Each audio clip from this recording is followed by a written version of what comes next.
Umabot sa humigit kumulang 600,000 piso ang paunang halaga ng pinsala sa sunog na tumupok sa dalawang bahay sa iisang compound sa Barangay Poblasyon Magpet madaling araw ng Huwebes. Sa naging panayam ng radyo bida kay Magpet BFP Investigator, Fire Officer 1 Kenneth Madita, inihayag nitong bandang 3:00 ng madaling araw nang makatanggap sila ng tawag mula kay Joseph Baclado hinggil sa nagaganap na sunog sa kanilang compound na matatagpuan sa likod ng Magpet National High School.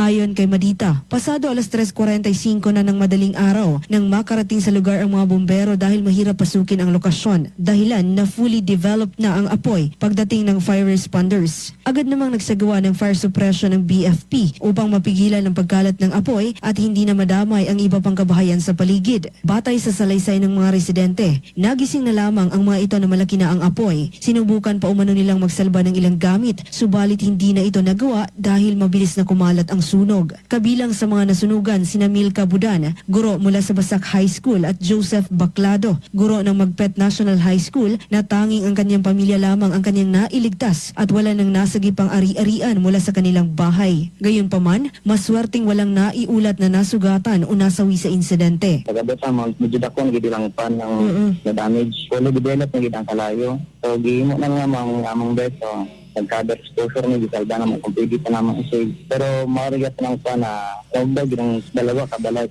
Ang pag-iya, si Sir Joseph, pamilya rin niya yung salba. Then, kay Ma'am Melka naman, yung kusina wala pa na damage. Pero ang kwarto niya is totally damaged with siya. Samantala, patuloy pa rin ang investigasyon ng Magpet BFP upang matukoy ang kabuuang danyos at sanhi ng sunog. Paalala naman ng BFP sa publiko na siguraduhin tanggalin sa saksakan ang mga electrical appliances na hindi ginagamit bago matulog upang maiwasan ang mga kahalintulad na insidente. Joan Oranio, NDBC, Bida Balita.